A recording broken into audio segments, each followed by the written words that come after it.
శుక్లాంబరధరం విష్ణుం శశివర్ణం చతుర్భుజం ప్రసన్నవదనం ధ్యాయేత్ సర్వవిఘ్నోపశాంతయేత్.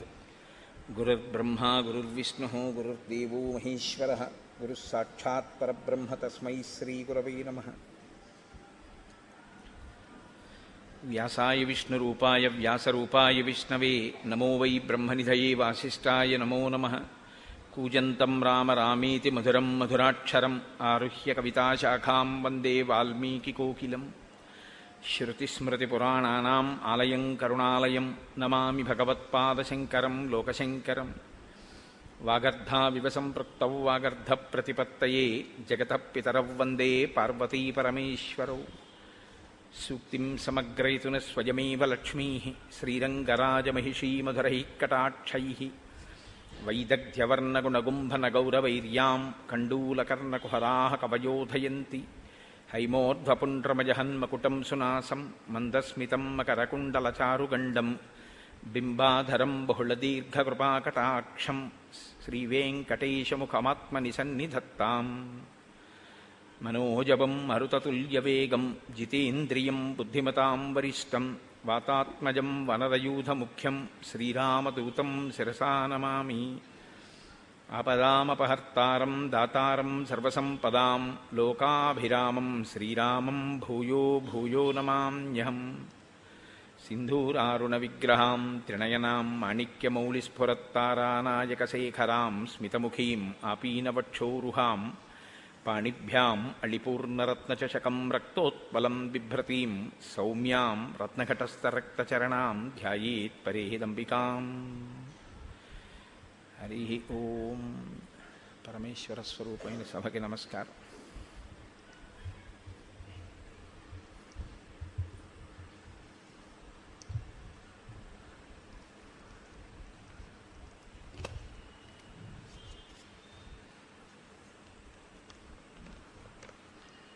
నిన్నటి రోజు ఉపన్యాసంలో రామచంద్రమూర్తి సీతాలక్ష్మణ సహితుడై కొందరు ఋషుల యొక్క ఆశ్రమాన్ని దాటారు. శరభంగ మహర్షి, సుతీక్ష్ణుడు. ఆయన ఆశ్రమాన్ని 2 మాటలు దర్శనం చేశారు. ఒక మాట వెళ్ళి మళ్ళీ 10 సంవత్సరముల తర్వాత మళ్ళీ సుతీక్ష్ణుని యొక్క ఆశ్రమానికి వెళ్ళారు. అలాగే అగస్త్య భ్రాత, ఆయన తక్కువ వారేం కాదు. చాలామంది అగస్త్య భ్రాత అంటే ఏదో తగినంత ప్రాముఖ్యత లేనివారు అని అనుకుంటుంటారు. అలా రామాయణంలో ఎక్కడా ఏం లేదు.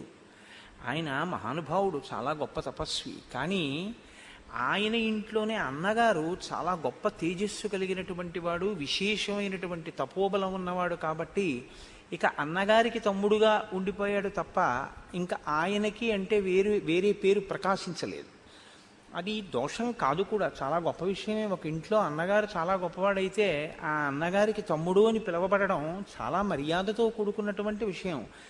తండ్రి గారికి కొడుకు అని చెప్పినా, ఫలానా మామగారికి అల్లుడు అని చెప్పినా, ఫలానా అన్నగారికి కొడుకు అని చెప్పినా దోషం ఏమీ కాదు. అది కీర్తికారకం. తన వంశంలో అటువంటి వారు ఉన్నారు అని చెప్పి, తనకి ఆత్మబంధువులలో అటువంటి వారు ఉన్నారు అని చెప్పి చాలా సంతోషించదగినటువంటి విషయాలలో అదొకటవుతుంది. కాబట్టి మీరు జాగ్రత్తగా గమనిస్తే అరణ్యకాండ ప్రారంభం దగ్గర నుంచి కూడా మీకు ఇక రావణ సంహారం వైపుకి ఋషులు అడుగులు వేయించడం మొదలు పెడతారు రాముణ్ణి. అందుకే ఒక్కొక్క ఋషి చెప్పే మాట రాబోయేటటువంటి కథకి సంబంధించినదై ఉంటుంది.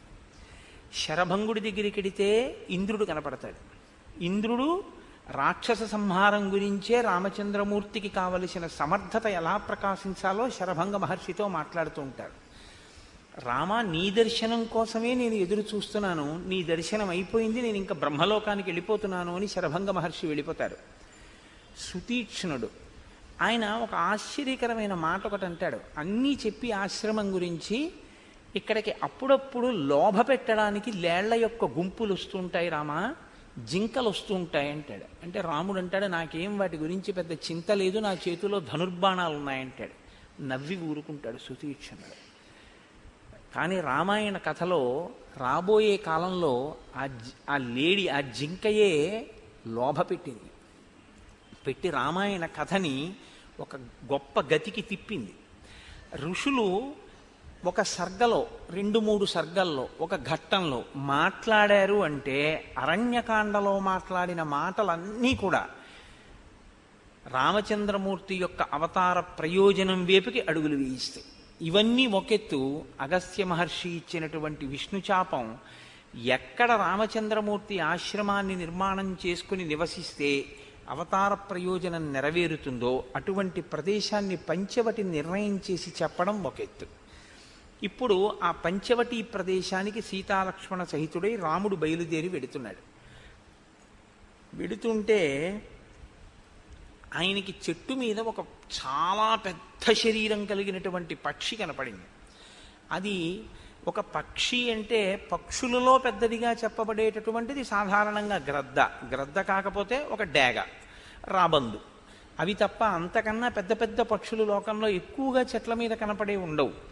కానీ అసాధారణమైనటువంటి పరిమాణంతో ఉంది ఆ పక్షి. కాబట్టి రాక్షసుడు అనుకున్నాడు ఆయన. రాక్షసుడే పక్షి రూపంలో ఇక్కడ ఉన్నాడు అని, నీవు ఎవరు, ఎందుకు ఇక్కడ ఇలా పక్షి రూపంలో చెట్టు మీద ఉన్నావు అని అడిగాడు. అడిగితే ఆయన అన్నాడు, శతం పితృశకం బుద్ధ్వా పూజయామాస రాఘవ సతస్య కులమవ్యగ్రం అధ పప్రచ్ఛ నామచ. నేను జటాయువు అనబడేటటువంటి పేరున్నవాణ్ణి. నేను మీ తండ్రి గారైనటువంటి దశరథ మహారాజు గారికి స్నేహితుణ్ణి. ఈ మాట చెప్పగానేట రాముడు పూజించాట. పూజించి మైత్రిని కలుపుకున్నాడు అన్నాడు. శ్రీరామాయణాన్ని మీరు యథాతథంగా చదివితే ఇన్ బిట్వీన్ ది లెటర్స్ అంటుంటారు ఇంగ్లీష్లో. అంటే అక్కడ ఉన్నదేదో అదే మీరు చదివితే మీకు అందులో కొత్తగా ఒక ప్రయోజనం వనగూడుతుంది అని నేనేం భావించను. నేను అందుకే తరచు మీతో ప్రస్తావన చేస్తూ ఉంటా. రామాయణం ఒక ధర్మశాస్త్రం. మనిషి తన జీవితాన్ని మెరుగుపరుచుకోవడానికి శ్రీరామాయణంలోంచి ఏ ముత్యాలు ఏరుకోవాలో ఆ ముత్యాలు ఏరుకోవాలి. రాముడు వెంటనే మైత్రి చేయడానికి కారణం ఒక్కటే, నేను మీ తండ్రి గారికి సఖుడను అన్నాడు జటాయువు. తండ్రి గారి స్నేహితుడు అన్న మాట వినపడగానే తండ్రిగానే భావించాడు. నా తండ్రి స్నేహితుడంటే నాకు తండ్రి వంటి వాడే. వెంటనే పూజించాడు రాముడు జటాయువుని. అది పక్షే కావచ్చు, కానీ వెంటనే పూజ చేశాడు. ఇది ఇవాళ లోకంలో లుప్తమైపోతున్నటువంటి ధర్మం. సాధారణంగా తండ్రి గారి స్నేహితులు అన్న వాళ్ళకి అంత గౌరవం ఇవ్వగలిగినటువంటి స్థితిలో అన్ని కుటుంబాల్లోనూ లేదు. తండ్రి గారంటేనే గౌరవం క్షీణించిపోతుంది. ఇక తండ్రి గారి స్నేహితులంటే వాళ్ళని మనం గౌరవించేది ఏమిటనేటటువంటి స్థితి కాదు. తండ్రి యందు అసలు ఆ గౌరవం ఉంటే తండ్రి గారి స్నేహితుల్ని గౌరవించడం వస్తుంది. రాముడు తండ్రి గారి స్నేహితుల్ని గౌరవించగలిగాడు అంటే ఆయనకి తండ్రి అన్నమాట మీద ఉన్న గౌరవం అటువంటిది. కాబట్టి ఆయన, నీ పుట్టుపూర్వోత్తరాలు ఏమిటి, నీ వంశం ఏమిటి, ఎందుకు నువ్వు ఇలా పక్షి రూపంలో ఇక్కడ ఉన్నావు అని అడిగాడు. శ్రీరామాయణం చాలా ఆశ్చర్యకరమైనటువంటి అమృతస్వరూపమైన ఆది కావ్యం. కేవలం నీ పేరేమిటి అంటే నా పేరు జటాయువు అని ఓ మాట చెప్పచ్చు. కానీ ఆ పక్షి, రామ నువ్వు సావధానంగా విను, అసలు నేను సృష్టి పూర్వం దగ్గర నుంచి ఎందుకు ఇలా ఇవన్నీ ఉత్పత్తి జరిగాయో నా పేరేమిటో నీకు చెప్తాను అంది. మీకు శ్రీరామాయణాన్ని బాగా చదివితే అనేకమైనటువంటి అనుమానాలు తొలగిపోతాయి. మనకి కావ్యపరంగా సనాతన ధర్మపరంగా ఏ ప్రాణులు ఎలా ఉత్పత్తి జరిగాయో మీకు అర్థం అవుతుంది. జరిగితే ఈశ్వరుడు ఎంత గొప్పగా ఈ సృష్టి చేశాడు అన్నదాన్ని మీరు అవగతం చేసుకోవడానికి అదొక మంచి అవకాశం. మొట్టమొదట్లో ఈ సృష్టి యందు చతుర్ముఖ బ్రహ్మగారు కొంతమంది ప్రజాపతుల్ని సృష్టి చేశాడు. వాళ్ళందరూ బ్రహ్మగారి యొక్క మానసపుత్రులు. వాళ్ళు కర్దముడు, విక్రీతుడు, శేషుడు, సంశ్రయుడు, స్థాణువు, మరీచి, అత్రి, క్రతువు, పులశ్చుడు, అంగిరసుడు, ప్రచేతసుడు, పులహుడు, దక్షుడు, వివస్వంతుడు, కశ్యపుడు. వీళ్ళు ప్రజాపతులు. ఈ ప్రజాపతులందరినీ ఆయన ఏమన్నాడంటే, మీరు ఈ లోకంలో అనేక రకములైనటువంటి సంతానములు వృద్ధి పొందేటట్టుగా మీ మీ యొక్క తేజస్సులను వినియోగించండి అన్నాడు. ఇందులో దక్ష ప్రజాపతికి 60 మంది కుమార్తెలు. దక్ష ప్రజాపతి యొక్క 60 మంది కుమార్తెలలో 8 మంది కుమార్తెల్ని కశ్యప ప్రజాపతి వివాహం చేసుకున్నారు. ఆ 8 మంది పేర్లు అదితి, దితి, ధనువు, కాళిక, తామ్ర, క్రోధవశ, మను అనవ. 8 భార్యలు. ఈ 8 భార్యల యందు కూడా కశ్యపుడు ఏం చెప్పాడంటే, మీరు ఉత్తమమైనటువంటి సంతానాన్ని వృద్ధి చెయ్యండి అన్నాడు. కానీ అందులో ఆయన మాట విన్నవాళ్ళు కొందరు, వినని వాళ్ళు కొందరు. మీరు ఇక్కడ ఒక ధర్మ సూక్ష్మాన్ని నేను స్పష్టంగా చెప్పకపోతే కొద్దిగా ఇబ్బంది కలుగుతుంది. భార్యయందు సంతానమును పొందడం కోసమే వివాహం చేసుకుంటారు. అసలు వివాహం చేసుకోవడానికి సంకల్పం ఏం చెప్తారంటే ప్రజాపత్యర్థం అని చెప్తారంటే ధర్మబద్ధమైనటువంటి అర్థమును పొందుట కొరకు. దేని వలన? కామమును ధర్మబద్ధం చేసి అర్థాన్ని పొందుతారు. అర్థం అంటే డబ్బు కదండి. సంతానం అర్థం ఎలా అవుతుంది అని మీరు నన్ను ప్రశ్న వేయచ్చు. కామము ధర్మబద్ధమై భార్య యందు ప్రసరిస్తే అలా ప్రసరించినటువంటి ధర్మబద్ధమైన కామము చేత కలిగినటువంటి అర్థమునకే సంతానము, కొడుకు లేదా కూతురు. ప్రత్యేకించి కొడుకుకి ఆ అర్థం బాగా అన్వయం అవుతుంది అంటారు. ఎందుచేత అంటే తను సంధ్యావందనం చెయ్యలేని పరిస్థితి ఏర్పడినప్పుడు కొడుకు సంధ్యావందనం చేస్తాడు. తండ్రి పేరు మీద సంధ్యావందనం చేయడానికి అధికారం కొడుకు ఒక్కడికే ఉంటుంది. కాబట్టి కొడుకు ఆ సంధ్యావందనం చెయ్యొచ్చు. మంచాన పడిపోయి ఉన్న సంధ్యావందనం మానడానికి వీలు లేదు శాస్త్రంలో. మృత్యుముఖంలో ఉండి మంచంలో ఉండిపోయాడు అనుకోండి, ఏది మానకూడదు అంటే సంధ్యావందనం మాత్రం మానడానికి వీలు లేదు, చెయ్యాలి. అప్పుడు కూడా చెయ్యాలి. అందుకే చస్తుంటే సంధ్యమంత్రం అండి అని ఒక సామెత వచ్చింది. చచ్చిపోతున్నా కూడా ఆ సూర్యోదయ సూర్యాస్తమయాలు ఆయా కాలముల యందు సంధ్యావందనం చేయవలసిందే.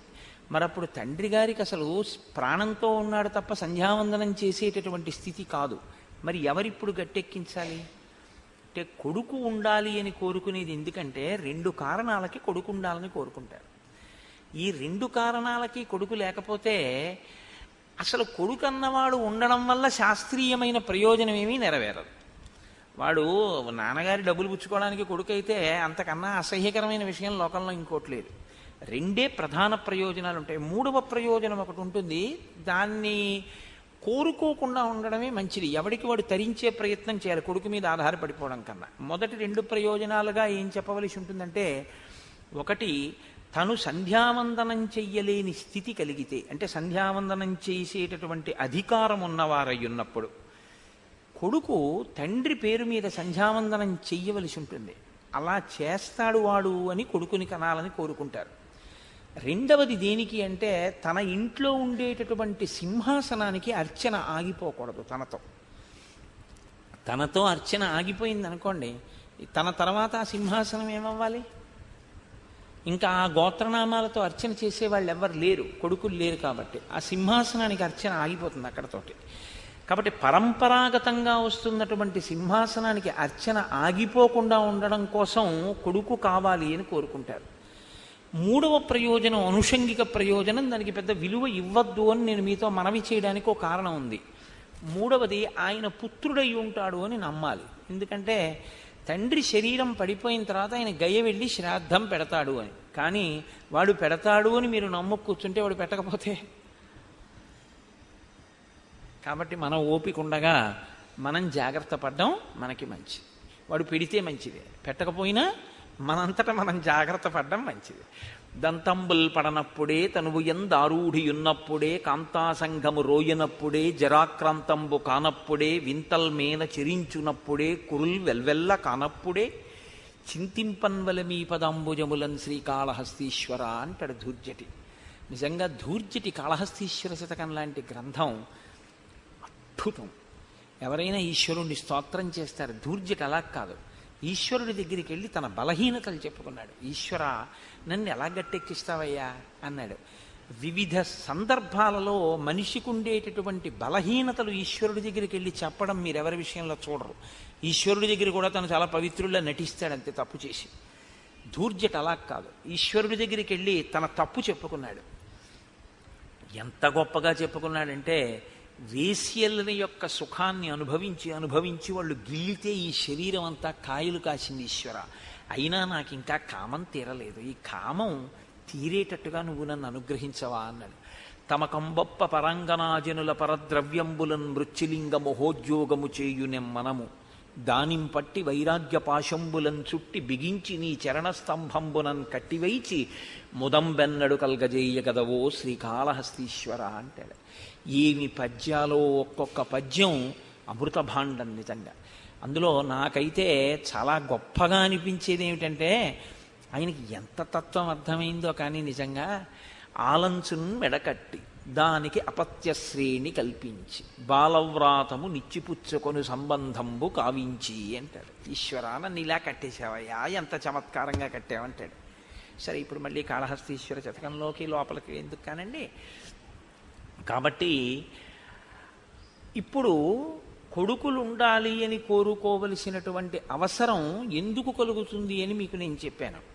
అయితే ప్రజాపత్యర్థం అని కదా అడుగుతాం, బిడ్డల కొరకు కదా, కామాన్ని ధర్మబద్ధం చేసి అర్థంగా సంతానాన్ని పొందుతాం. ఎందుకంటే వాడు ఇదిగో ఈ ఉద్ధరణ చేస్తాడు అని. కానీ వాడలా చేయకపోతే అది వేరు విషయం. కానీ సత్పుత్రుడన్నవాడు కలగడానికి శాస్త్రంలో ఒక మర్యాద ఉంది. ఎట్టి పరిస్థితులలోనూ కూడా సాయంకాలపు అసుర సంధ్య వేళలో భార్యా సంగమం చేయకూడదు, పరమనిషిద్ధం. ఎందుచేతనంటే సాయంకాలపు అసుర సంధ్య వేళలో భార్యా సంగమం చేయడం వల్ల కాని బిడ్డలు పుడితే వాడు ఆ వంశంలో పైన పరమపుణ్యాత్ములై అశ్వమేధాది యాగములు చేసిన వాళ్ళు కూడా తలకిందులుగా నేల మీద పడిపోయేటంతటి దురాత్ముడవుతాడు. వాడు లోక కంటకుడవుతాడు, లోకాన్నంతటినీ బాధ పెట్టేవాడవుతాడు. శాస్త్రం అలాగే మాట్లాడుతుంది. భాగవతంలో హిరణ్యకశిపులు పుట్టడానికి కారణం ఇదే చెప్తారు. కశ్యప ప్రజాపతి దితి విషయంలో అసుర సంధ్య వేళ సంగమించినటువంటి కారణం చేతనే ఆ విశ్వవసో బ్రహ్మకి ఆ తర్వాత కైకసికి వాళ్ళిద్దరికీ కలిపి దారుణమైన సంతానం కలిగారు. కైకసి రాకూడని సమయంలో వచ్చింది విశ్వవసో బ్రహ్మ దగ్గరికి. వచ్చి బొటనవేలిని నేల మీద రాస్తూ నిలబడింది. నిలబడితే ఆయన త్రికాలజ్ఞుడు మహానుభావుడు విశ్వవసో బ్రహ్మ. నువ్వు ఎందుకు వచ్చావని అడిగాడు. నేను కొంత చెప్పగలను, అంతకన్నా ఆడదాన్ని మనసు విప్పి ఏం చెప్పగలను, నీ వలన కుబేరుడు జన్మించాడు, అంతటి తేజోమూర్తులైన బిడ్డల కొరకు నీ వద్దకు వచ్చాను, నీ తేజస్సు చేత నాకు అటువంటి బిడ్డలు కావాలని. ఆయన అన్నాడు, నువ్వు రాకూడని వేళలో వచ్చావు, అందుకే నీకు పుట్టేటటువంటి వాళ్ళు లోకకంటకులైన సంతానమే కలుగుతారు. అందుకని మొదట పుట్టినటువంటి రావణాసురుడు అటువంటి వాడే, రెండవ పర్యాయం పుట్టినటువంటి కుంభకర్ణుడు అటువంటి వాడే, మూడవదిగా జన్మించినటువంటి శూర్పణఖ అటువంటిదే. అప్పటికి వేళ దాటి చీకటి పడింది కాబట్టి నాలుగవ వాడు మాత్రం విభీషణుడు ధర్మాత్ముడు జన్మించాడు. కాబట్టి భార్య అన్నంత మాత్రం చేత ఉత్తమ సంతానం పొందుతుంది అని చెప్పడం కుదరదు. ఎందుకనంటే సంగమ సమయం కూడా చాలా ప్రాధాన్యాన్ని సంతరించుకుంటుంది శాస్త్రంలో. భార్యయందు నిక్షేపించకూడనటువంటి సమయంలో తేజస్సుని నిక్షేపిస్తే వాడు లోకకంటకుడు అయిపోతాడు. ఎందుకంటే అది ఉగ్రవేళ అంటారు. అందులో ఆయన చెప్తాడు కూడా కశ్యప ప్రజాపతి, ఈ ఉగ్రవేళ రమించుట ఒప్పు కాదు అంటాడు. అయినా సరే ఆవిడ విందది వేరు విషయం అనుకోండి. భాగవతంలో హిరణ్యకశిపులు మొదలైన వారి జనన వృత్తాంతంలో చెప్తారు ఆ విషయాన్ని. కాబట్టి కొందరు భార్యలు విన్నారు ఆయన మాట, కొందరు భార్యలు ఆయన మాట వినలేదు. మరి కశ్యపుడు ఎందుకు పట్టించుకోడు అంటే, కశ్యపుడు బ్రహ్మతేజస్సు కలిగిన వాడు, ఆయన మహానుభావుడు ప్రజాపతి, ఆయన కర్తవ్యాన్ని ఆయన నిర్వహిస్తాడు, చెప్తాడు. ఒకసారి వినలేదనుకోండి మీ కర్మ అనుభవించండి అని చెప్తాడు. కాబట్టి కశ్యప ప్రజాపతి తేజస్సుకే పుడతారు యనమండుగురికి పిల్లలు, కానీ యనమండుగురి పిల్లలు ఒక్కలా ఉండరు. అది కారణం. ఇది ఈ రహస్యాన్ని పట్టుకోవాలి. శ్రీరామాయణంలో జటాయువు మాట్లాడాడంటే అనవసరంగా మాట్లాడలేదు, అందులో చాలా పెద్ద ధర్మ సూక్ష్మాన్ని బిగించాడు. అందరూ దక్ష ప్రజాపతి కుమార్తెలైన యనమండుగురు కశ్యప ప్రజాపతి భార్యలు, అందరి సంతానము ఒకలాంటి వాళ్ళు కలగలేదు. మొదటి భార్య అదితి. మొదటి భార్య అన్నమాట ఎందుకు వాడాలి? యనమండుగురులో ఒకటి అదితి. అదితికి 12 ఆదిత్యులు అంటే ద్వాదశాదిత్యులు ఆమె బిడ్డలు. 8 వసువులు ఆమె బిడ్డలు, 11 రుద్రులు, ఏకాదశ రుద్రులు ఆమె బిడ్డలు, 2 అశ్వినులు, అశ్వినీ దేవతలు ఆవిడ బిడ్డలు, మొత్తం 33 మంది దేవతలు కూడా ఆమెకే కలిగారు. అంటే ఆమె కశ్యప ప్రజాపతి యొక్క మాటలను ఔదల దాల్చింది, భర్తని అనుగమించింది, భర్తని ఉపాసించింది. ఆ కారణం చేత 33 మంది దేవతలు ఆవిడికి కలిగారు. దితికి దైత్యులు జన్మించారు, ధనువుకి హయగ్రీవుడు జన్మించాడు, కాళికకి నరకుడు కాలకుడు అనబడేటటువంటి 2 జన్మించారు, తామ్ర అనబడేటటువంటి ఆవిడికి 5 ఆడపిల్లలు పుట్టారు. క్రౌంచి, భాసి, స్వేని, ధృతరాష్ట్రి, శుకి. క్రోధవశ ఈవిడికి, ఆ క్రోధవశ అనబడేటటువంటి తల్లికి 10 మంది కూతుళ్ళు పుట్టారు. మను అనబడేటటువంటి ఆవిడికి మనుష్య జాతి అంతా ఆవిడికే జన్మించారు. అందుకే మనందరం కూడా ఎవరి సంతానం అంటే మనందరం కూడా కశ్యప ప్రజాపతి యొక్క సంతానంలోకి వస్తాం. మనుష్యులందరూ కశ్యప ప్రజాపతి యొక్క భార్య యందు ఉత్పాదింపబడ్డారు. అనల ఈవిడికి ఫలవృక్షములన్నీ కూడా ఆవిడ యొక్క సంతానంగానే జన్మించాయి. ఇందులో మళ్ళీ చిత్రం ఏమిటంటే తామ్రకి జన్మించినటువంటి 5 ఆడపిల్లల క్రౌంచి, భాసి, స్వేని, ధృతరాష్ట్రి, శుకి అనబడే వాళ్ళల్లో క్రౌంచికి గుడ్లగూబలు పుట్టాయి, భాసికి భాసపక్షులు పుట్టాయి, శ్వేనికి డేగలు గ్రద్దలు పుట్టాయి, ధృతరాష్ట్రికి హంసలు పుట్టాయి, శుకికి నత అన్న కూతురు, నతకి వినత అన్న కూతురు, వినతకి గరుడు అరుణుడు అని 2 కొడుకులు, అరుణుడికి సంపాతి జటాయువు 2 బిడ్డలు. అందులో నేను సంపాతి తమ్ముడు జటాయువుని. ఇందులో మళ్ళీ చిత్రం ఏమిటంటే ఈ వచ్చినటువంటి వాళ్ళల్లో క్రోధవశ అనబడేటటువంటి ఆవిడికి కశ్యప ప్రజాపతి భార్యలలో క్రోధవశకి 10 మంది కుమార్తెలు జన్మించారు. వాళ్ళు ఆ కుమార్తెల పేర్లు మృగి, మృగమంద, హరి, భద్రమద, మాతంగి, శార్దూలి, శ్వేత, సురభి, సురస, కద్రువ. మళ్ళీ ఈ 10 మంది కూతుళ్ళకి మృగికి లేళ్లు పుట్టాయి, మృగమందకి ఎలుకుబంట్లు, చమరం మృగాలు, శృమరములు పుట్టాయి. ఇందులో ఈ చమరం మృగము అంటామే, దానికే చామరము అని మనం ఒకటి ఈశ్వరుడి సేవలో వేస్తూ ఉంటాం. దాని వెంట్రుకలతో చేస్తారు. వెంట్రుక దూష్యము, దోషభూయిష్టము. వెంట్రుక అనబడేటటువంటిది పెద్దలకు ఎప్పుడైనా మీరు దేవతార్చన చేసేటప్పుడు వెంట్రుక వస్తే వెంటనే వదిలేస్తారు అక్కడతో. పూజ చేసేటప్పుడు వెంట్రుక వస్తే మళ్ళీ స్నానం చేసి వచ్చి పూజ చేయాలి. వెంట్రుక అంత దోషభూయిష్టం. సరే, నేను దాని గురించి అంత పెద్ద ఎక్కువ ఇప్పుడు ఉపన్యాసం చెప్పదలుచుకోలేదు అనుకోండి. కానీ చామరీ మృగం యొక్క వెంట్రుకకున్న గొప్పతనం ఏమిటంటే అది సేద తీరుస్తుంది, దాని మించి వచ్చేటటువంటి గాలి అలసట తీరుస్తుంది. అందుకే ఈశ్వరుడికి చాలా పెద్ద సేవ ఏదైనా చెయ్యాలి అనుకుంటే అసలు నిజానికి ఉన్న సేవలలో కల్లా పెద్ద సేవ ఏమిటో తెలుసా అండి? చామరం వేయడమే. ఎందుకంటే చామరం వేసేటప్పుడు ఒక లక్షణం ఉంటుంది, చామరం మించి గాలి వచ్చేట్టు వేయకూడదు. ఓ ఇలా విస్సురుగా ఆయన బట్ట కదిలిపోయేటట్టు వేయకూడదు. గాలి చామరం మించి వెళ్ళి ఆయనకి తగలాలి. అంటే అందుకే చామరం వేస్తే ఇలా ఎత్తి ఇలా అంటారు, అంటే అది కుచ్చులా ఇలా విడుతుంది, మళ్ళీ ఇలా అంటారు, అంటే ఇది ఇలా విచ్చుకుని ఇలా ఇలా ఇలా పడాలన్నమాట. చామరం పడితే దాని మించి గాలి ఈశ్వరుడికి తగులుతుంది. ఈశ్వరుడికి ఆ గాలి తగిలితే ఆయన సేద తీరుతాడు. ఎందుకో తెలుసా అండి? మీరు ఆయనకి సేవలు ఒకదాని తర్వాత ఒకటి చేసేస్తుంటే ఆయన బడలిక కలుగుతుంది. ఆయనకి ఆ పదార్థాలన్నీ మీద పోసుకుని చేసుకుని ఆయన బడలుతాడు. అందులో మంత్రం క్రియ రెండూ కానీ ఒకదాని పక్కన ఒకటి సరిగ్గా జరగకుండా వేగంగా జరిగిపోతున్నాయి అనుకోండి, చాలా అసహ్యంగా ఉంటుంది ఈశ్వరుడికి కూడా.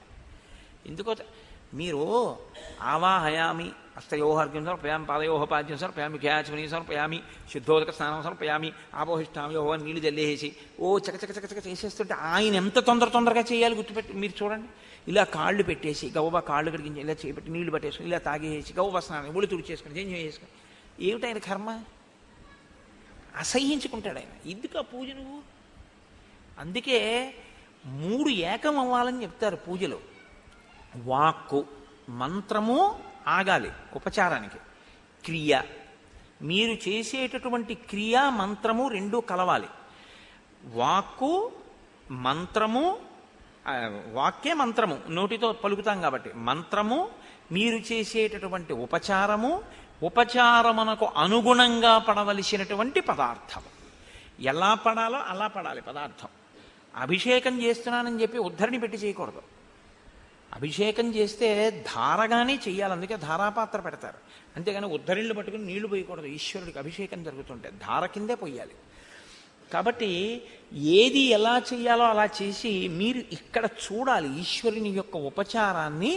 ఇక్కడ చూస్తే మంత్రం ఆగుతుంది. ఇక్కడ మీరు చూడలేదనుకోండి, మంత్రం ఆగలేదు అంటే కారణం ఏంటంటే వాడికి అసలు లోపల వాడు చూడలేదు అని గుర్తు. వాడు యాంత్రికంగా మంత్రం చెప్తున్నాడని గుర్తు. అంటే అతనికి అసలు ఏమీ దాని మీద శ్రద్ధ లేదు అని గుర్తు. ఏమిటో తెలుసా అండి? ఎక్కడ దొరికిపోతుందో తెలుసా మంత్రం? నైవేద్యం దగ్గర దొరికిపోతుంది. ఎందుకంటే మీరు నైవేద్యం పెట్టారనుకోండి, మధ్యే మధ్యే పానీయం సమర్పయామి అని ఓ మంత్రం ఉంది. మధ్యే మధ్యే పానీయం సమర్పయామి అంటే ఏమిటి అర్థం? మధ్యలో నీళ్లు తాగు అని. స్వామి వెక్కిళ్ళు వస్తాయి గబగబా తినకండి, కొంచెం మధ్యలో నీళ్లు పుచ్చుకోండి అని. మధ్యలో నీళ్లు పుచ్చుకోండి అని మీరు చెప్తే మీరు ఉద్ధరిడితో నీళ్లు విడిచిపెట్టి ఏం చేయవలసి ఉంటుంది? ఆగాలి. ఎందుకు ఆగాలి? అయిపోలేదు భోజనం. ఆయన మంచినీళ్ళు తాగి మళ్ళీ తింటారు పెరుగు అన్నం అంటే మీకు ఇక్కడ కనపడాలి, ఇంకా ఆయన తింటున్నారు అన్న విషయాన్ని మీరు అనుభవించాలి. అయిపోయింది భోజనం, ఇప్పుడు ఉత్తరాపోసనం సమర్పయామి. ఉత్తరాపోసనం సమర్పయామి తాగాలా? కనీసం ఇలా నోటి దగ్గర పెట్టుకుని 2 గుటకలు వేయడం అన్నా మీకు కనపడాలా? ఆ తాగడం కనపడితే మీరు ధ్యానావస్థ యందు మమేకం చెందుతారు. ఒక బంగారు పాత్రలో మీరు శుద్ధ జలాన్ని ఇస్తే ఈశ్వరుడు ఇలా పట్టుకున్నాడు అనుకోండి, ఆయన వేళ్ల మీద ఉంగరాల మిరుపులు మీకు బంగారు పాత్ర మీద కనపడాలి. ఆయన ఇలా నోట్లో పెట్టుకుంటే ఆయన కింది పిరివి మీకు కనపడాలి. ఎందుకంటే మీరు చూడండి, మీరు ఎప్పుడైనా మీ బిడ్డలకి మంచినీళ్ళు ఇచ్చి చూడండి, ఇలా నోట్లో పెట్టుకు తాగుతుంటే తలెత్తుతారు. ఇలాగా తలెత్తినప్పుడు మీరు చూస్తే కింది పిరివి కనపడుతుంది. తాగేటప్పుడు ఎప్పుడూ కూడా కింది పిరివి తడుస్తూ ఇక్కడ కదలిక కనపడుతుంది గుటకలు పడుతున్నప్పుడు. అది మిమ్మల్ని దర్శనం చేయమని ఆ మంత్రానికి అర్థం.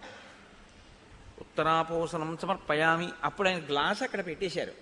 ఇప్పుడు హస్తవు ప్రక్షాళయామి, చెయ్యి ఎంగిలైంది నీళ్లు తాగితే, నీళ్లు పొయ్యాలి. పాదవు ప్రక్షాళయామి, కాళ్ళ మీద పొయ్యాలి.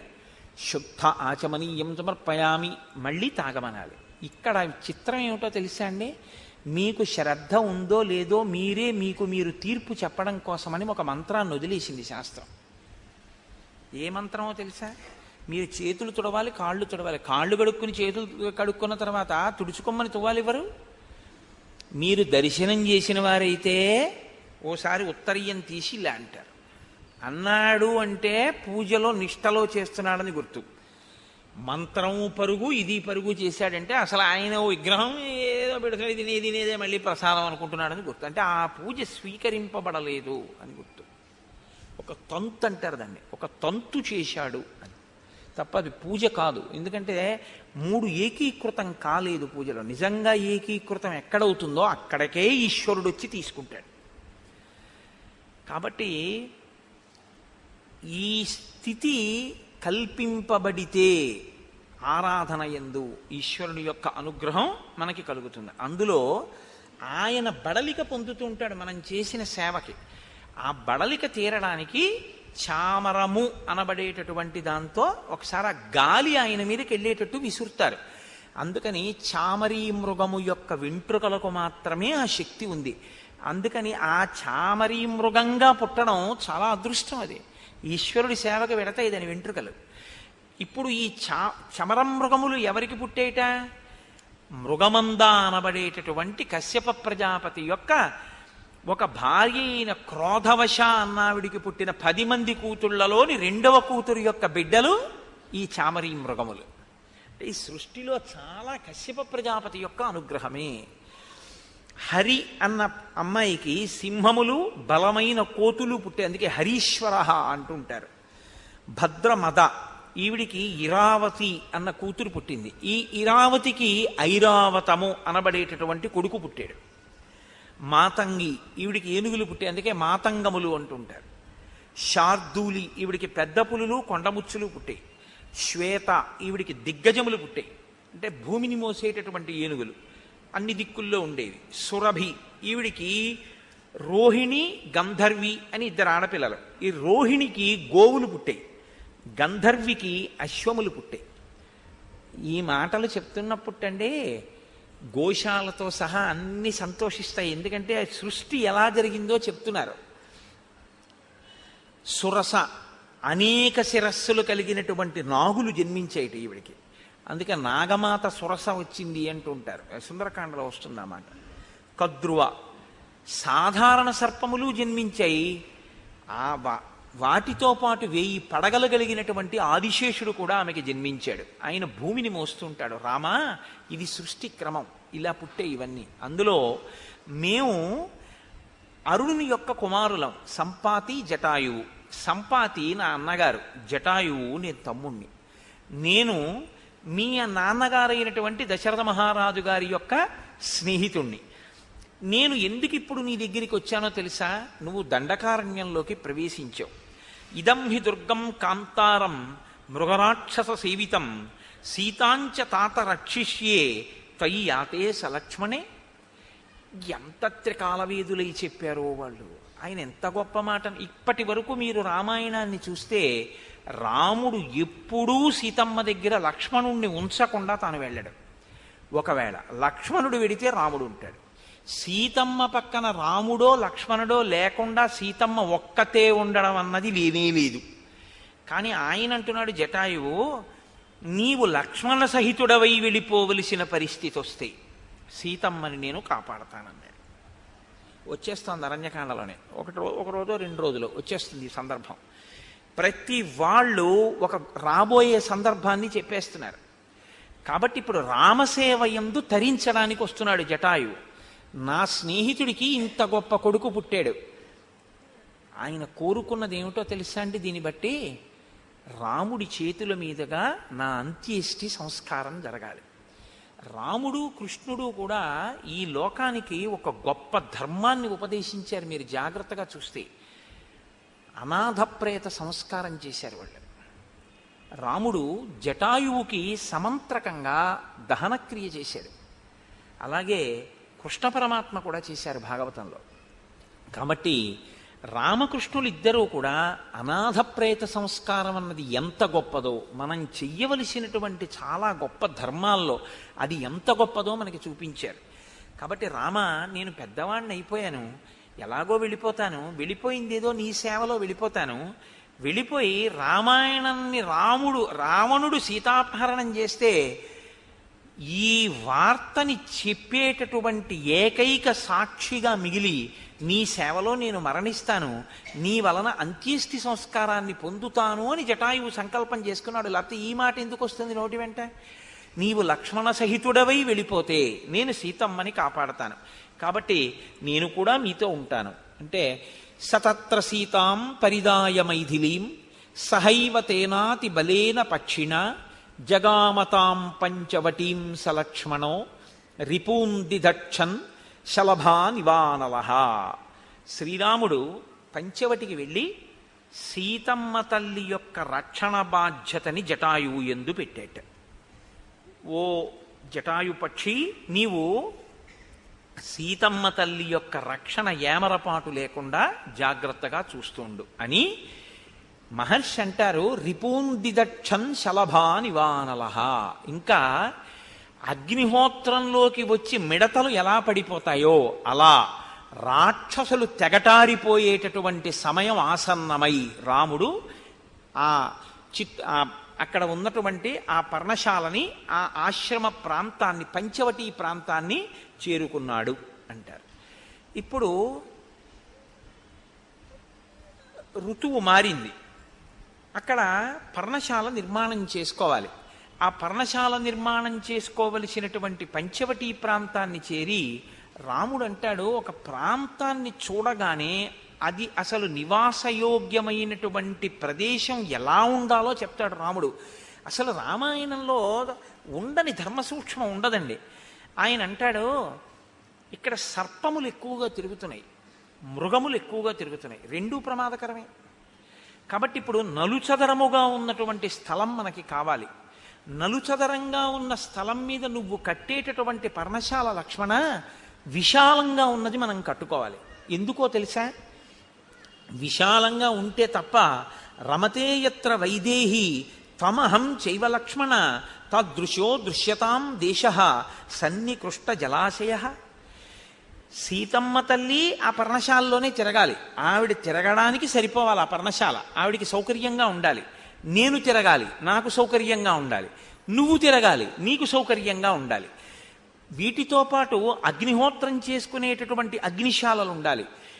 వేది అంటే దేవతార్చన చేయడానికి పెట్టుకోవలసినటువంటి వేదికా నిర్మాణం ఉండాలి.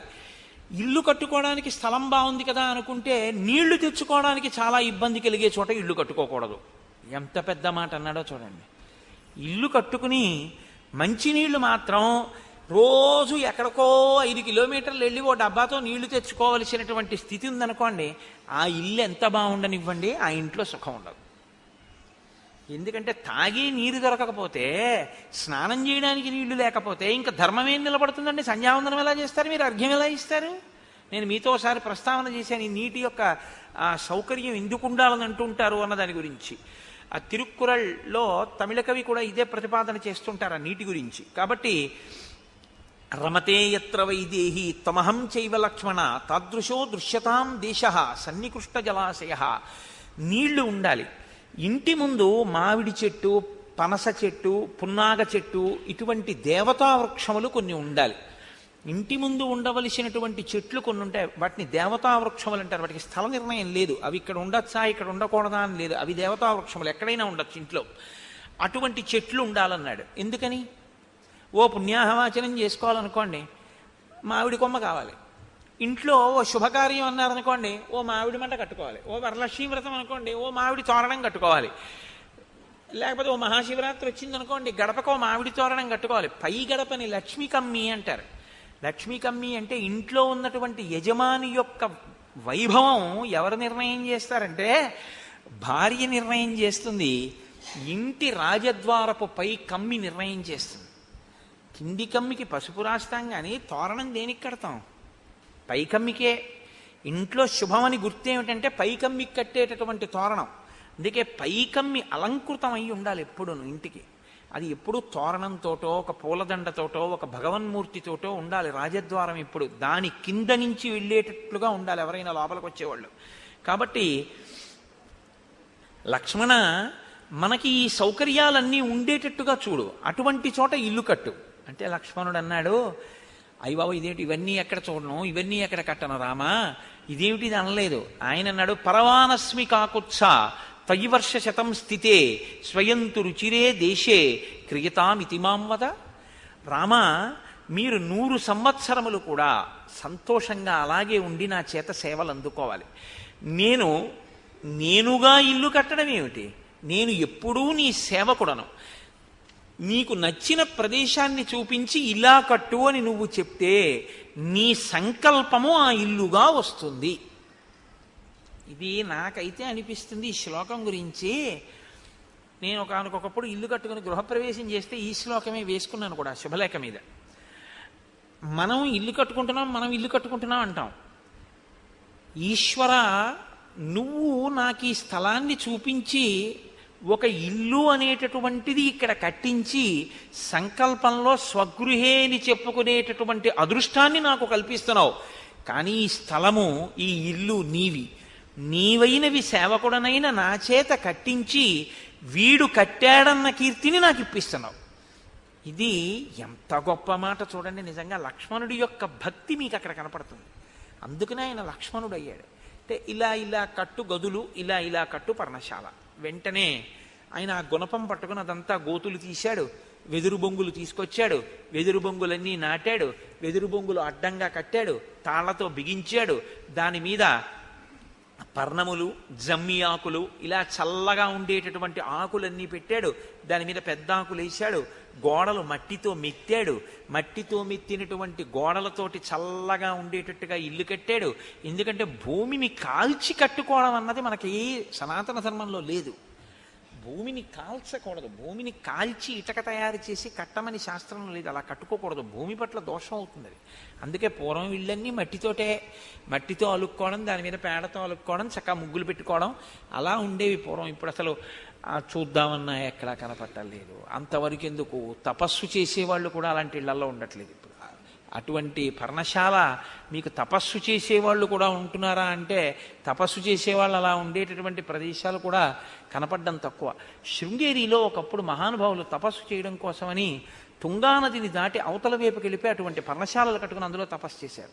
కంచికామకోటి పీఠాధిపతులు చంద్రశేఖరేంద్ర సరస్వతి స్వామి ఎప్పుడు ఎక్కడ ఉన్నా ఇలాగే తాటాకులతోటే ఒక ఆచ్ఛాదన వేయించుకుని మట్టితో ఉన్న ప్రదేశంలోనే ఆయన ఉండి తపస్సు చేసేవారు, మౌనంలో ఉండి. మహాత్ములు ఉన్నారు, లేరని నేను అంటలేదు, ఇప్పటికీ ఉన్నారు. పెద్దలు మహానుభావులు అనుష్ఠించేటటువంటి వారు ఉన్నారు. కాబట్టి ఇప్పుడు ఆ పర్ణశాల నిర్మాణం పూర్తయింది. పూర్తయిన తర్వాత ఆయన పరిగెత్తుకుంటూ గబగబా ఆ గోదావరి నది ఒడ్డుకు వెళ్ళాడు. వెళ్ళి అక్కడి నుంచి పువ్వులు మొదలైనటువంటివన్నీ పట్టుకొచ్చాడు. సమీకృత తలాం రమ్యాం చకార లఘు విక్రమ నివాసం రాఘవస్యార్థే ప్రేక్షణీయమనుత్తమం. రాఘవుని కొరకు కట్టాడు ఆ ఇల్లు. తను రాఘవుడి సేవ కొరకు అక్కడ ఉన్నాడు. ఆ ఇల్లు తన కొరకు కాదు. పూర్తి చేసి సగత్వా లక్ష్మణ శ్రీమాన్ నదీం గోదావరీం తదా స్నాత్వా పద్మాని చాదాయ సఫల పునరాగత. గోదావరిలో స్నానం చేసి పువ్వులు మొదలైనవన్నీ పట్టుకొచ్చి వాస్తు పూజ చేస్తాడు. మొన్న అన్నాడుగా, ఎవరైతే చిరకాలము ఉండాలనుకుంటున్నారో, ఆయురారోగ్యములు కలగాలి అనుకుంటున్నారో అటువంటి వారు వాస్తు పూజ చెయ్యకుండా గృహప్రవేశం చెయ్యకూడదు. కాబట్టి వాస్తు పూజ చేస్తాను ఏంటి, అలా చేస్తే చిరజీవిన అన్నాడు కదా అయోధ్యకాండలో. చాలా కాలం బ్రతికుంటారా ఇంట్లోకి వెళ్ళిన వాళ్ళని. కాబట్టి తత పుష్పబలిం కృత్వా శాంతించ యథావిధి దర్శయామాస రామాయ తదాశ్రమ పదం కృతం.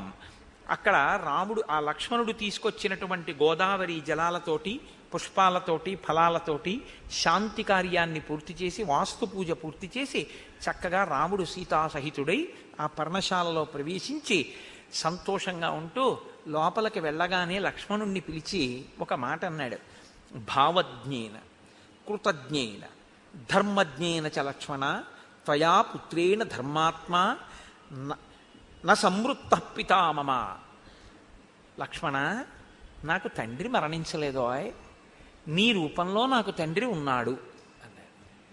తండ్రి కొడుకు గురించి ఆలోచించేది ఎప్పుడు ఎలా ఉంటుందంటే, నా కొడుక్కో ఇల్లు ఉండాలి, నా కొడుకు వృద్ధిలోకి రావాలి, నా కొడుకు ఒక మంచి అనురూపయ్యి అనువర్తించేటటువంటి ఒక భార్య ఉండాలి, నా కొడుకు వృద్ధిలోకి రావాలి, వాడి ద్రవ్యం వాడు బాగా ఉంచుకోవాలి, నేను వాడికి ఇంకా ఏమి ఇవ్వగలను, నేను వాడికి ఏం ఉపకారం చేయగలను. తండ్రి ఆలోచన అలా ఉంటుంది. కొడుక్కి ఏవి కల్పించగలను సుఖస్థానములను చూస్తూ ఉంటాడు. నేను నీకేం చేశాను పెద్ద కొడుకుని? అన్నగారు తండ్రి లేకపోతే అన్నగారు, అన్నగారే తండ్రి. నేనేం చేశాను లక్ష్మణ నీకు? నే చేసింది ఏమీ లేదు. నువ్వో 14 ఏళ్ళు వదిన కట్టుకోవడానికి కావలసినటువంటి బట్టలు నగలు కూడా కావిళ్లలో వేసుకుని మోసుకురావడమే కాకుండా, నేను ఇలా ఇల్లుంటే బాగుంటుంది అంటే నువ్వు ఒక్కడవే ఇంత గొప్ప పర్ణశాల నిర్మించావు.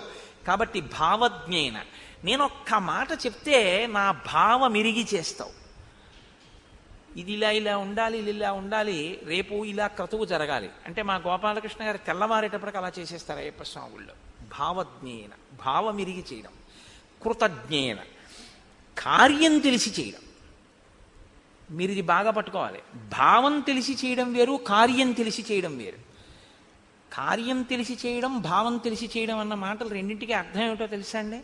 మాకు ఒక ఆఫీసర్ గారు ఉండేవారు, ఆయన చమత్కారమైన మాట అనేవాడు. You break the rule and justify it అనేవాడు. Don't say you have committed this wrong because you have to follow the rule. If necessary you break the rule and justify it, I'm here to ratify it అనేవాడు. ఎంత పెద్ద మాట అనిపించేది నాకు. రామాయణ హృదయం అది. Rule అలా ఉంది కదండి, అందుకని నేనేం చేయలేకపోయాను, ఇలాగే చేశానని చెప్పకు. సంస్థకి లాభం కల్పించడం కోసం రూల్ని బద్దలగొట్టి అవసరమైతే నువ్వు ఆ నియమాన్ని అతిక్రమించి సంస్థకి నువ్వు ఉపకారం చేయి, నువ్వు చేసిన పనిని ఆమోదించాను అని రాయడానికి నేనున్నాననేవాడు. భావజ్ఞేన కృతజ్ఞేన, నా భావం తెలిసి చేయడం. నేను ఇక్కడ పెట్టండి అన్నాను అనుకోండి, ఏదో ఇక్కడ పెడితే గురువుగారు ఇలా అన్నారు కానీ ఇక్కడ పెడితే ఇబ్బంది వస్తుంది, కాబట్టి గురువుగారు ఇక్కడ పెట్టడం కన్నా ఇక్కడ పెడితే బాగుంటుందేమో, ఇలా పెడదామా గురువుగారు, మీరు ఆలోచించండి అని గురువుగారు నొచ్చుకోకుండా అందంగా అడగగలిగినటువంటి ప్రజ్ఞ. భావజ్ఞేన కృతజ్ఞేన ధర్మజ్ఞేన. ఎందుకు అలా చేయాలి అంటే ధర్మం ఆయన అనువర్తించడం, ఆయన చెప్పిన పని చేయడమే తను తరించడానికి కారణం. ధర్మజ్ఞేన చ లక్ష్మణ. లక్ష్మణ నువ్వు ఇటువంటి వాడివోయ్, ఎంత అదృష్టం నాకు నీలాంటి వాడు తమ్ముడవడం. తయా పుత్రేణ ధర్మాత్మ న సంవృత్త పితామమ. నాకు తండ్రి లేడనెవరన్నారు? నాకు తండ్రి లేకపోవడం లేదు, నీకు లేడేమో తండ్రి. నేను నీకు అలా ఏమీ చేసి పెట్టట్లేదేమో, కానీ తండ్రి ఉంటే కొడుక్కి ఎలా చేస్తాడో అలా నువ్వు నాకు చేస్తున్నావు లక్ష్మణ. కాబట్టి ఎంత గొప్పవాడవో. ఈ మాట చాలదండి, ఇది లక్ష్మణుడి యొక్క లక్ష్మి. ఇది ఒక గురువుని అనువర్తించేటటువంటి శిష్యుడు ఇవి నేర్చుకోవాలి. ఈ శ్లోకం ప్రాణప్రదమైన శ్లోకం. అరణ్యకాండలో మనుష్యుడు చాలా గట్టిగా పట్టుకుని తన జీవితాన్ని దిద్దుకోవడం ఎలాగా అన్నదానికి ఈ 3 మాటలు బాగా నేర్చుకోవాలి. భావజ్ఞేన కృతజ్ఞేన ధర్మజ్ఞేన. ఇది చేస్తున్నాను కాబట్టి నాకు ఈ కీర్తి రావాలి. గురువుగారు చెప్పిన మాట ఆయన చేస్తుంటాడు, లేకపోతే నేను ఇన్ని చేశాను కాబట్టి నాకు ఇదేదో ఈ కీర్తికారకం కావాలి, నా మొహం కనపడాలి, నేనే 10 మందిలోకి తెలుస్తుండాలి. అది కాదు. ఎందుకు చేశావు? గురువుగారు చెప్పారు కాబట్టి చెయ్యకుండా ఉండలేక చేశావు, అది నీ ధర్మం కాబట్టి. కాఫీ ఎందుకు తాగావు? తాగకుండా ఉండలేక తాగావు. పేపర్ ఎందుకు చదివావు? చదవకుండా ఉండలేక చదివావు. పేపర్ అంతా చదివి దిక్కుమాలిన పేపర్ ఏమీ న్యూస్ లేదని అసలు పారేసావు. మరి ఎందుకు చదివావు? అంటే చదవకుండా ఉండలేక చదివావు. కాఫీ తాగి ఏమిటోనండి ఈ అలవాట్లోంచి బయటపడలేకపోతున్నానంటావు. మరి కాఫీ ఎందుకు తాగావు? తాగకుండా ఉండలేక తాగావు. మరి గురువు గారికి ఎందుకు సేవ చేస్తున్నావు? ఫోటోలో పడ్డానికి కాదు, పేపర్లో పడ్డానికి కాదు. గురువు గారిని అనువర్తించకుండా ఉండలేక అనువర్తించాలి. ఇది ఉండవలసిన ధర్మం. ఇలా ఉండాలి భగవంతుడి దగ్గర, గురువు దగ్గర. ఇలా ఉన్నవాడెవడో వాడిది ధర్మం, అంతే తప్ప దానికి టౌకేసుకోవడం కోసం అని చెప్పి చేసేటటువంటిది ఎప్పుడూ కూడా అది పెద్ద విశేషం కాదు. అసలు అలాంటి దానికి సన్మానాలు సత్కారాలు చేయించుకోవడం అనేటటువంటిది చాలా దారుణమైనటువంటి విషయం. ఈయన వాళ్ళ అమ్మగారిని బాగా చూస్తున్నారండి అందుకని సన్మానం చేస్తున్నాం అంటే ఎవడైనా ఒప్పుకున్నాడు అనుకోండి, అంతకన్నా దారుణం ఇంకోటి ఉండదు. అమ్మగారిని బాగా చూస్తే సత్కారం ఏంటండి? అది నా ధర్మం అండి, దానికి నాకు సత్కారం ఏంటండి అనగలగాలి. అంతేగాని అమ్మగారిని బాగా చూసిన వాళ్ళకి సత్కారం చేస్తామన్నారు అనుకోండి, మన పేరు ఇవ్వకూడదు గబుక్కుని. అది అంటే నేను ఒక ఉదాహరణ చెప్తే మీరు పట్టుకోగలుగుతారని ఒక తేలిక ఉదాహరణ చెప్పాను. లోకంలో ఇలాంటివి కూడా ఉన్నాయి. మీరు ఎందుకు చెప్పారు ఈ ఉదాహరణ అనుకుంటారేమో. నేను పేరు చెప్తే బాగుండదని చెప్పట్లేదు. ఇలాంటి వాళ్ళు కూడా, ఇలాంటి సమాజాలు కూడా కొన్ని ఉన్నాయి తెలుసా అండి. నాకు ఫోన్లు వస్తుంటాయి, నేను చాలా ఆశ్చర్యపోతుంటాను. వీళ్ళు రామాయణం ఎప్పుడు చదువుతారా అనుకుంటుంటాను నేను. కాబట్టి ఇప్పుడు వాళ్ళు సంతోషంగా ఆ పంచవటిలో నిర్మించుకున్న ఆశ్రమంలో ఉన్నారు. ఉన్న తర్వాత హేమంత ఋతువు ప్రవేశించింది. మార్గశీర్షము పుష్యము హేమంత ఋతువు, విశేషంగా మంచు కురుస్తుంది. ఋతువుని వర్ణించడం చాలామంది కవులు చేశారు. ఋతువుల్ని వర్ణించినటువంటి కవులు లేరు లోకంలో. కానీ వాల్మీకి మహర్షి ఋతువుని వర్ణించడంలో ఒక పెద్ద చమత్కారం ఉంటుంది. ఏమిటో తెలుసా అండి? ఆయన కేవలం ఋతువుని వర్ణించారు, ఆ ఋతువుని రాముడి కళ్ళల్లోంచి వర్ణిస్తారు. ఆ ఋతువులో రాముడు ఎలా ఉన్నాడన్న దాన్ని వర్ణిస్తారు. అప్పుడు మీకు ఏమవుతుందో తెలుసా? ఆ ఋతువులో రాముడు దర్శనం అవుతాడు. ఇది బాగా మీకు పట్టుకుంటే మీ మనసుకి మీకుండే లక్షణం ఏమిటో తెలుసా అండి? నేను ఇది ఒకసారి అనుభవించాను. మీరు అలాంటి ఋతువుల్లో ఎప్పుడైనా నదీ స్నానానికో వెళ్ళారనుకోండి, మీకు వెంటనే రామాయణం జ్ఞాపకానికి వస్తుంది. నేను ఈ మధ్య భద్రాచలంలో ఉపన్యాసాలు చెప్పడానికి వెళ్తే గోదావరి స్నానానికి వెళితే నాకు ఈ ఋతువర్ణంలో శ్లోకాలే జ్ఞాపకానికి వచ్చాయి. నేను ఎందుకు అన్నానో ఈ మాట మీకు ఇప్పుడు బాగా అర్థమవుతుంది, మీరు అవధరించెదరుగాక. ఆయన అంటారు మహర్షి, ఆ హేమంత ఋతువులో నీహార పరుషో లోక పృథివీ సస్యశాలిని జలాన్యనుపభోగ్యాని సుభగో హవ్యవాహన. ఆ హేమంత ఋతువు అంటే విశేషంగా మంచు పడుతూ ఉంటుంది, చలి. కాబట్టి నీహార పరుషో లోక, అందరి యొక్క శరీరములు బిరుసెక్కి ఉన్నాయిట. అంటే ఇలా ముడుచుకుని కూర్చోవడానికే ఇష్టపడతారు, ఒళ్ళు పట్టేసిందండి చలిగాలికి అంటారు. మీరు చూడండి, ఒళ్ళు పట్టేసింది అంటారు. ఒళ్ళు పట్టేయడం ఏంటి అంటే ఎక్కడివక్కడ పట్టుకుంటాయనమాట, బిర్ర బిగుస్తుంది శరీరం చలిగాలికి. కాబట్టి నీహార పరుషో లోక. పృథివీ సస్యశాలిని, భూమి మంచి పంట పండి ఉంటుంది ఆ సమయంలో. జలాన్యనుపభోగ్యాని, నీరు ఎవ్వరూ ఎక్కువ ఉపయోగించరు. ఎక్కువ మంచినీళ్ళు తాగేవాడు ఉండడు. వేడిగా ఏదైనా ఉంటే ఇద్దరు అంటాడు, ఫ్రిడ్జ్లో నీళ్ళు ఇస్తారా అని ఎవరు అడగరు. ఎక్కువ నీళ్లు తాగేవాడు ఎవడో ఉండడు. కాబట్టి జలాన్యనుపభోగ్యాని, నీటి వాడకం తగ్గిపోతుంది. శుభగో హవ్యవాహన, హవ్యవాహనుడు అంటే అగ్నిహోత్రం. అగ్నిహోత్రం అందరికీ చాలా ప్రీతిపాత్రంగా ఉంటుంది. అందుకు కదండి చలిమంటలు కూడా వేసుకుని దాని దగ్గరికి వెళ్ళి నిలబడతారు అందరూ. ఎక్కడైనా వెచ్చగా ఉందనుకోండి, అప్పుడు వంట చేయడానికి అందరూ ఇష్టపడతారు. ఎప్పుడు వంట చేయని వాడు కూడా ఇవాళ ఉండవా నేను చేస్తాను కాసేపు పప్పు నేను వండుతానంటాడు. ఎందుకంటే కాసేపు ఆ స్టవ్ వేడి తగులుతుందని. భార్య మీద ముచ్చట, భార్య మీద ప్రీతి ఏం కాదు వాడికి. కాబట్టి ఉంటే మంచిదే, నేనేం కాదంటలేదు. కాబట్టి నిహార పురుషో లోక, పృథివీ సస్యశాలిని, జలాన్యనుపభోగ్యాని, సుభగో హవ్యవాహన. నవాగ్రయణ పూజాభి అభ్యర్చ్య పితృదేవతా కృతాగ్రయణ కాలే సంతో విగతకల్మషా. ఇది నవాగ్రయణ పూజ అని ఒక పూజ ఉంటుంది. అగ్నిహోత్రం, నిత్యాగ్నిహోత్రం చేసేటటువంటి వాళ్ళు కొత్తగా పంట పండి ఇంటికి వస్తే ఆ పంటని తిన్నగా తాము వండుకు తినకూడదు. మనకి సనాతన ధర్మంలో ఇదో గొప్ప విషయం. మామిడి పళ్ళు వచ్చాయనుకోండి, ఎవ్వరూ ముందు తినేయరు. మామిడి పండును పట్టుకెళ్ళి గుళ్ళో అన్న ఇస్తారు, మామిడి పండు పట్టుకెళ్ళి పితృదేవతల్ని తలుచుకుని బ్రాహ్మణులకు ఇస్తారు.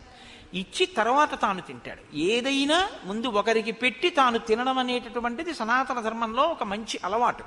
తప్ప తనే తినేద్దామని తినేయడం అలా ఏం ఉండదు. వాళ్ళు ఏం చేసినా ప్రసాదంగానే తింటారు సనాతన ధర్మంలో. కాబట్టి కొత్తగా వచ్చినటువంటి ధాన్యాన్ని ఇంటికి తీసుకొచ్చి మొదట వండి పితృదేవతారాధనం చేసిన తరువాత తినేటటువంటి అలవాటు ఉండడాన్ని నవాగ్రయణ పూజ అంటారు. అగ్నిహోత్రం, నిత్యాగ్నిహోత్రం చేసేవాళ్ళు అటువంటి పూజ చేసి తర్వాత విగత కల్మషాహ, ఏ కల్మషము లేకుండా, ఏ దోషము లేకుండా అప్పుడు ఆ వచ్చినటువంటి పంటని వారు తినడం మొదలుపెట్టారట. ప్రాజ్యకామా జనపదాహ, జనపదాలంటే పల్లెటూళ్ళు. పల్లెటూళ్ళన్నీ కోరికలు తీరి ఉన్నాయిట. ఎందుకని? పంట చేతికి వస్తుంది ఆ కాలంలో. ఆ గడ్డంతా తీసుకొచ్చి చక్క పెద్ద పెద్ద మీట్లు వేస్తారు. పశువులు సంతోషంగా అవన్నీ తింటూ ఉంటాయి. పెద్ద పెద్ద ఈ జనుము, పచ్చి జనపకట్ట దొరుకుతుంది. ఆ జనపకట్టలు తెచ్చి గడ్డివాము లోపల పెట్టి ఆ చేతులతో పట్టుకొని పిల్లలతో గట్టిగా లాగండి అంటారు. ఆ జనపకట్ట ఊడొస్తుంది. వస్తే ఆ జనపకట్ట ఆవులకి దూడలకి వేస్తే అది ఎంతో ప్రీతిగా పచ్చతనం ఉన్నటువంటి జనపకట్ట తింటుంది. అసలు ఈ తరంలో ఉన్న పిల్లలు చాలామంది అసలు గడ్డివాము లోపల ఉండే జనపకట్టని లాగడం అన్న ప్రక్రియ చూసి ఉండరేమో అని నేను అనుకుంటున్నాను. నువ్వు ఎప్పుడన్నా చూసావమ్మా? అసలు అది ఇప్పుడున్న పిల్లలకు అసలు తెలియదు అనుకుంటున్నాను. ఆ జనపకట్ట పైకి లాగుతున్నప్పుడు గడ్డివాములోంచి అక్కడే ఉన్న ఆవులు దూడలోకి పొందేటటువంటి సంతోషం, ఆ జనపకట్ట లాగిన తర్వాత చేత్తో పట్టుకుంటే అవి పలుపు బాగా కుత్తుకి బిగుసుకునేటట్టుగా ఇలా దగ్గరికి వచ్చి మోరలెత్తి తొందరపడిపోయి ఎప్పుడు పెడతావని చూసే ఆ చూపు పసుపచ్చ పూలతో ఉంటుంది ఆ జనపకట్ట. దాన్ని తీసుకెళ్ళి ఆ నూగు ఒంటికి తగిలితే దురద పెడుతుంది కూడా. అది తీసుకెళ్ళి ఆ గడ్డి మీద వేస్తే సంతోషంగా ఆవు ఆ పుల్లల్ని ఇలా విరిగేటట్టుగా నోట్లోకి నవ్వులతో తింటుంటే, ఆ నోటి వెంట నొరగలు కారుతుంటే అది ఎంత సంతోషంగా చూస్తుందో ఆ జనపకట్ట వేసిన వాళ్ళ వంక. కాబట్టి ప్రాజ్యకామా జనపదాహ, పల్లెటూళ్ళు అంటే ఉట్టి ఊళ్ళని కాదు. ఊరు అంటే శం చతుష్పదే, శం ద్విపదే అని సనాతన ధర్మం. ఎప్పుడూ మనుషులు బాగుండాలని కోరుకోరు, 4 కాళ్ళున్నవి కూడా సంతోషంగా ఉండాలి. కాబట్టి ఆవులు, దూడలు, పశువులు, మనుష్యులు అందరూ సంతోషంగా ఉన్నారట. ఇంత పచ్చిగడ్డి ఈ జనపకట్టలు ఇవన్నీ బాగా దొరుకుతాయేమో, ఆవులు ఇవన్నీ తిని బాగా పాలిస్తున్నాయిట. సంపన్న తరగోరసాహ, ఆవుల పాలు సమృద్ధిగా దొరుకుతున్నాయిట. ఆవుల పాలు సమృద్ధిగా దొరికితే ఏమవుతుంది అంటే, నాతో ఒక వేదం చెప్పే గురువుగారు ఒక ఆయన, ఒక మహానుభావుడు, ఆయన చాలా బాగా నేర్పారు శిష్యుడికి వేదం. ఆయన ఒకసారి నాతో అన్నారు, వీడికి ఇంత కష్టపడి ఎందుకు నేర్పానో తెలుసా కోటేశ్వరారు వేదం, వీడిని సైకిల్ మీద కూర్చోబెట్టుకుని నేను ఆయాస పడుతున్నప్పుడు నా ఊపిరి వాడికి తగిలేటట్టుగా తీసుకెళ్ళి పచ్చి గంగ ముట్టుకోకుండా వీడికి సూర్య నమస్కారాలు నేర్పాను. ఎవరో కాదు, మొన్న ఇక్కడ పూజలు చేయించిన సుబ్రహ్మణ్య శర్మ గారికి వారికి గురువు గారు కృష్ణావధానులు గారు నేర్పారు. ఎందుకు నేర్పానో తెలుసా వీడికి ఇవన్నీ? ఓసారి ఓ పల్లెటూరు వెళ్ళాం వీడి చిన్నతనంలో పూజ చేయించడానికి. వాళ్ళు, అయ్యా మీరు విడిదిలో భోజనంలో వేసుకోండి అని ఇంత ఆవునేతి సీసా పట్టుకొచ్చి ఇచ్చారు. వీడన్నాడు చిన్నతనంలో, గురువుగారు ఇంత ఆవు నెయ్యి దొరికితే హోమం చేయడానికి బాగుంటుంది కదండి అన్నాడు. వీడికి ఇటువంటి బుద్ధి ఉందని మంత్రభాగం నేర్పానండి అన్నాడు. ఎంత గొప్ప మాట చూడండి. నిజంగా ఒక శిష్యుడికి నేర్పడానికి ఆయన తీసుకున్న ప్రమాణానికి నేను ఎంత సంతోషించానో నిజంగా. కాబట్టి సంపన్నతరగోరసాహ, ఆ ఆవులు సమృద్ధిగా పాలు పెరుగు అన్నీ దొరుకుతున్నాయి. ఆవుల వలన పాలు దొరికితే అన్నీ దొరికినట్టే. విచరంతి మహీపాల యాత్రాస్థా విజిగీషవ, జైత్రయాత్ర చెయ్యడం కోసం రాజులందరూ కూడా ఆ ఋతువు చాలా అనుకూలంగా ఉంటుంది అని బయలుదేరుతున్నారు. ప్రకృత్యా హిమకోశాఢ్యో దూర సూర్యశ్చ సాంప్రతం యథార్థనామా సువ్యక్తం హిమవాన్ హిమవాన్ గిరి. సూర్యుడు బాగా దూరంగా జరిగి ఉంటాడు కాబట్టి హేమంత ఋతువులో హిమాలయ పర్వతములు కరిగి చుక్క నీటిని విడిచిపెట్టడం కూడా మానేసి గట్టిగా గడ్డకట్టేట. ఇప్పుడు వాటికి హిమాలయములు అన్న పేరు సార్థకమైందిట ఆ ఋతువు వల్ల. మిగిలిన ఋతువుల్లో ఉన్నా నీరు కారిపోతూ ఉంటుంది, కరిగిపోతూ ఉంటాయి. కానీ ఆ ఋతువులో మాత్రం హిమాలయాలంటే గడ్డ కట్టి ఉంటాయి కాబట్టి ఆ ఋతువులో ఆ పర్వతాలకి, ఆ పర్వతాల పేరుకి శోభనివ్వడానికి ఆ ఋతువు బాగా పనికొచ్చింది అన్నారు మహర్షి. అంటే ఎంత చలిగా ఉంటుంది మీరు ఆలోచించండి. అత్యంత సుఖ సంచార మధ్యాహ్నే స్పర్శత సుఖా దివసా శుభగాదిత్యా ఛాయా సలిల దుర్భగా. ఆయన అంటారు అత్యంత సుఖ సంచారా. తిరగడం అంటే బయట తిరగడం అనేటటువంటిది చాలా సంతోషంగా ఉంది. ఎప్పుడు ఉదయం వేళ సాయంకాలం వేళ కాదు. ఇప్పుడు ఈ ఋతువు ఉందనుకోండి, తెల్లవారుజామున బయలుదేరేటటువంటి ట్రైన్స్కి టికెట్లు దొరకవు. గుంటూరులో తెల్లవారకట్ట 5 గంటలకు ఎక్కితే కాకినాడ 9 అయ్యేప్పటికి వెళ్ళిపోతారండి అన్నారు అనుకోండి, ఆ ట్రైన్కి టికెట్లు దొరకవు. ఎందుకంటే చల్లపాటి వేళ వెళ్ళిపోతామండి ఎండెక్కకుండా అంటారు. అదే హేమంత ఋతువు అనుకోండి, అమ్మో తెల్లవారకట్లు లేచి రైలు ఎక్కలే ఉండవు బాబోయ్, ఆ చలిగాలి ఇవి బిర్రబిగిసిపోతాం, వద్దుస్మండి. మధ్యాహ్నం 12ంటికి భోజనం చేసి బయలుదేరేది ఏదైనా ఉంటే చూడండి, మళ్ళీ సాయంకాలం మరీ చంద్రోదయం అవ్వకుండా మళ్ళీ మంకీ క్యాప్లు సెక్టర్లు ఇవన్నీ ఎక్కడ పెడతాం, దాన్ని సాయంకాలం అయ్యేప్పటికీ ఇంటికి చేరిపోతాం అంటారు. అప్పుడు మహర్షి ఎంత గొప్పగా మాట్లాడతారో. అత్యంత సుఖ సంచార మధ్యాహ్నే స్పర్శత సుఖ. ఆ సూర్యకిరణములు తనకి తగిలితే చాలట పొంగిపోతున్నట్ట మధ్యాహ్నం వేళ ప్రజలందరూ. దివసాహ శుభగాదిత్యా ఛాయా సలిల దుర్భగా. లోకులందరికీ 2 మాత్రం చాలా కష్టంగా ఉన్నాయిట. ఏమిటి? ఛాయా, ఎక్కడైనా నీడగా ఉంటే వాళ్ళు అందులోకి వెళ్ళటం లేదు. ఇప్పుడు చలి ఎక్కువగా ఉంటుంది అక్కడ. ఛాయా సలిల, సలిలం అంటే నీళ్లు కూడా దుర్భగాహ, వాళ్ళకి చాలా కష్టంగా ఉన్నాయి. ఎందుకని? నీళ్ళప్పుడు ఎవరు పోసుకుంటారండి? నీళ్లు పోసుకోరు, నీళ్ళు ఎక్కువ తెచ్చుకోరు, నీళ్ళు ఎక్కువ వాడుకోరు. నీళ్లు చేపించి స్నానం చేయండి అన్నారు అనుకోండి, అయ్యి బాబా ఇప్పుడు ఏంటంటే బాబా స్నానం చల్లేసుకోవచ్చా అండి? 3 మాటలు అంటారు. తేలిగ్గా స్నానం చేసిన ఫలితం ఇవ్వడానికి మంత్రం ఏముంది అని అడుగుతాడు ప్రతివాడు హేమంత ఋతువులో. ఎందుకంటే అప్పుడు స్నానం చేయలేడు. ఇప్పుడు నదీ స్నానం చేయమన్నారు అనుకోండి, 4ంటికి వెడదామా అండి అంటే, ఎందుకంటే 3:30కి వెళ్ళిపోదాం అంటాడు. అంటే చల్లగా ఉంటుంది, అప్పుడు తెల్లవారకట్ట స్నానం హాయిగా ఉంటుంది, ప్రతివాడు బయలుదేరుతాడు. హేమంత ఋతువులో ఎవడు వెళ్ళడం. నివృత్తాకాశయనాహ, ఎవ్వరుట బయట పడుకోవడం మానేశారు. అదే వేసవికాలం అయితే మేడ మీద మంచం అయ్యవాయ్ అక్కడ పడుకుంటానంటాడు. ఆ జాజి పందిరి వాసన వస్తుంటుంది, ఎంత బాగుంటుంది, హాయిగా పైన మేడ మీద పడుకుంటానంటాడు.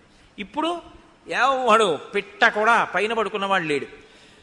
పుష్యనీత హిమారుణాహ శీత వృద్ధతరాయామాహ త్రియామా యాంతి సాంప్రతం.